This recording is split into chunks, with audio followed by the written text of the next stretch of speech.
কোথায় এসেছিস? আমি এখন রয়েছি উষা কার বাড়িতে? কুণালদার বাড়িতে। ঘুমাচ্ছিলাম, এখন আবার ডাকলে তুমি উঠলাম। কুণালের বাড়িতে কেন এসেছিস? কেন আসলাম? গালিফ স্ট্রিট যাবো বলে।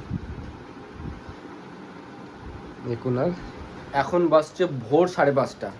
এখন আমরা যাব গালিফ স্ট্রিট। গালিফ স্ট্রিটে কী করতে? আমি কিছু মাছ কিনবো, কিছু প্লান্টস কিনতে পারি। আর এই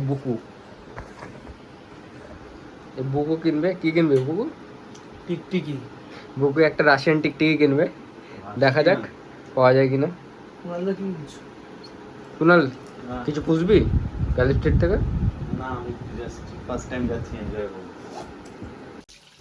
ঘর থেকে বেরোনোর আগে কুণাল আর বুকু একটু রূপচর্চা করে নিল। কুণাল তো 7 মিনিট 22 সেকেন্ড ধরে ফেস ওয়াশ করলো, আর একজন তো আবার ফেয়ার অ্যান্ড হ্যান্ডসাম পাই মাখলো। আমার তো ভাই রূপ টুপ নেই, তো চর্চা করার কোনো বিষয় নেই, তো একটু নিন্দা করেই বাড়ি থেকে বেরিয়ে গেলাম। এই যে আমাদের ছোট্ট একটা ক্যাব এসে গেছে। এই ক্যাবে করেই আমরা সাউথ কলকাতা থেকে নর্থ কলকাতায় যাব। কোথায়? গালিফ স্ট্রিট।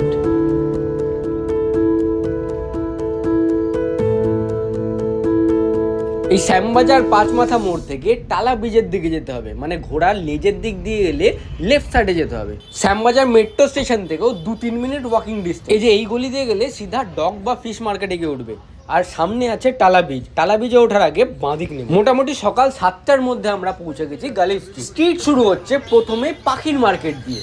পাখি খাঁচার মধ্যে চুপচাপ বসে থাকবে, এটা দেখতে আমার খুব একটা ভালো লাগে। পাখি উড়ে উড়ে বেড়াবে, তবে তো দেখে মজা পাবো। তো আমি কোনোদিন পাখি পুষিনি, কিন্তু তোমরা যদি পাখি পুষতে চাও তাহলে এখানে চলে আসো। অন্যান্য রিটেল শপের থেকে অনেকটাই কম দামে তোমরা এখানে বিভিন্ন ধরনের পাখি পেয়ে যাবে। লাভ বার্ডস, তোতা, পায়রা, কাকাতুয়া, ইভেন বিভিন্ন ধরনের মুরগিও এখানে দেখতে পেলাম। পাখির এত কালেকশনস লাস্ট টাইম আমি একটা চিড়িয়াখানায় দেখেছিলাম। তারপরে এই শুধু পাখিই নয়, পাখির খাঁচা, খাবার, এগুলোও তোমরা এখান থেকে পেয়ে যাবে। তারপর শুরু হচ্ছে ডগ মার্কেট। এখানে golden retriever, Labrador, husky, Beagle, চাও চাও, পাগ, জার্মান শেফার্ড, এই সমস্ত ব্রিডই তোমরা এখানে পেয়ে যাবে। দাম যা ওখানে জিজ্ঞেস করলাম, গোল্ডেন রিট্রিভার মোটামুটি 15-16 হাজার, বিগেলও ওরকম 15-16 হাজার, ল্যাব্রাডর 10-12, সাইবেরিয়ান হাস্কি 35 হাজার, আর এই জার্মান শেফার্ড মোটামুটি 35-40 হাজার বলছিল। কোয়ালিটি আর বয়স অনুযায়ী দাম একটু ফ্লাকচুয়েট করে। আর এটা হলো হাস্কি, ওই 35 হাজার মতো দাম আছে। বার্গেনিং তোমরা করে নিও, চোখগুলো দেখেই কেমন ভয় লাগে। তারপর শুরু হলো বিভিন্ন কালারের গিনিপিগ, খরগোশ, আর হ্যাঁ সাথে বেশ কিছু ইঁদুরও ছিল।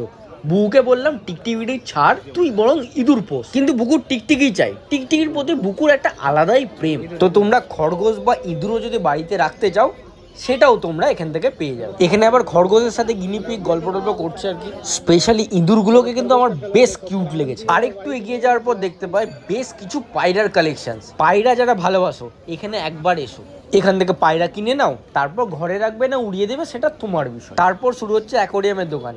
এখানে 100 টাকা থেকে শুরু করে বিভিন্ন দামের অ্যাকোরিয়াম, বিভিন্ন সাইজের অ্যাকোরিয়াম তোমরা পেয়ে যাবে। কিন্তু শুধু সাইজ দেখে তোমরা অ্যাকোরিয়াম কিনবে না, তার সাথে কত কাঁচ ইউজ করা হচ্ছে সেটাও দেখে নেবে। এখানে আবার কোনো কোনো দোকানে ইনস্ট্যান্ট অ্যাকোরিয়াম বানিয়েও দিচ্ছে। আমি সেটা নেওয়া রেকমেন্ড করব না, কারণ অ্যাকোরিয়ামের গ্লু শোকাতে অ্যাটলিস্ট 8 থেকে 10 ঘন্টা সময় লাগে। তো তোমরা কিনে বাড়ি নিয়ে যেতে যেতেই হয়তো আঠা খুলে যাবে অথবা নড়ে যাবে, ব্যাস কেলো কীর্তি। এত ধরনের রক, স্যান্ড, ড্রিফটউড দেখে নিতে ইচ্ছে করলো, কিন্তু আমার ট্যাঙ্ক রেডি, আজ শুধু মাছ কিনবো। এখানে গোল্ডফিশের কালেকশন অত্যন্ত বেশি। 5 টাকা 6 টাকা থেকে শুরু করে 50, 100, 200 টাকারও গোল্ডফিশ। এটা হলো অ্যাঞ্জেল, 20-22 টাকা থেকে শুরু করে 50-100 টাকার অ্যাঞ্জেলও তোমরা পেয়ে যাবে। এগুলো হচ্ছে বিভিন্ন কালারের মলি, ওই 5-7 টাকা করে দাম।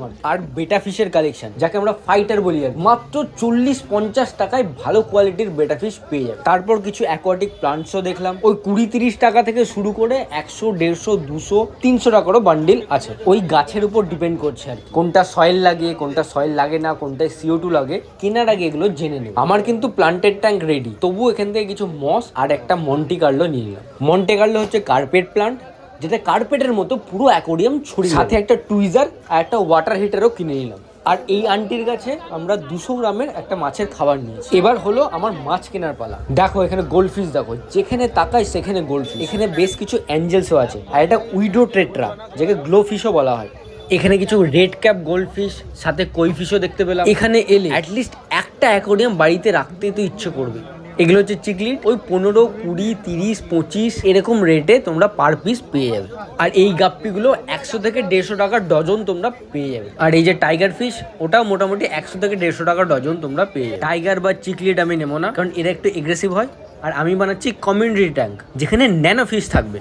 আর কিছুটা এগোতে দেখতে পেলাম একটা প্যারট, একটা দাদা হাতে নিয়ে ঘুরে বেড়াচ্ছে।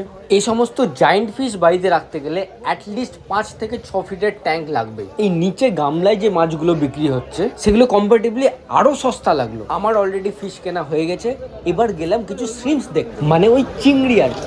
12টা একটু বেশি হলে হবে। কত করে বলো? হলুদ আর লালটা নিয়ে নাও। এটা লালটা নিয়ে যাও 10 টাকা করে। এই 10 পিস আছে, এগুলো তুমি দেবে আমাকে 28 টাকা করে দেবে।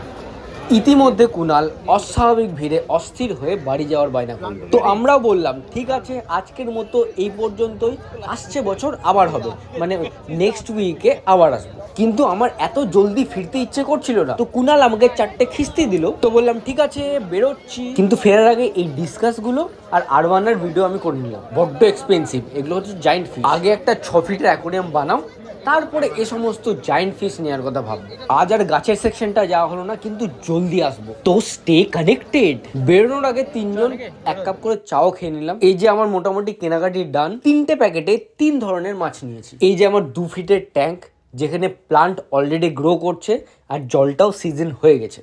ফিশগুলো জলে দেওয়ার আগে এভাবে অ্যাক্লিমেট করতে হবে। এইভাবে মোটামুটি আধ ঘন্টা রেখে দিতে হবে, যাতে ট্যাঙ্কের জলের টেম্পারেচার আর প্যাকেটের জলের টেম্পারেচার একবারে মিলে যায়। তো এভাবে মোটামুটি আধ ঘন্টা রেখে মাছগুলোকে জলে ছেড়ে দেবো। নেক্সট ভিডিওতে দেখবো এই পুরো বিষয়টা কিভাবে তৈরি করলাম, ট্যাঙ্কে কি কি মাছ ছাড়লাম, সেখানে কি কি গাছ আছে, আর 1 সপ্তাহ পর এই গাছগুলোর আপডেট, কিছু মরলো না বেঁচে থাকলো, আর ফিশগুলোরই বা আপডেট কি। সাথে ট্যাঙ্কে কিছু শামুকও দেখতে হবে। শামুক কি, শামুকের কাজ কি, এই সমস্ত আপডেট নেক্সট ভিডিওতে আসবে। আজকের জন্য এই পর্যন্তই, দেখা হচ্ছে নেক্সট ভিডিওতে। টাটা।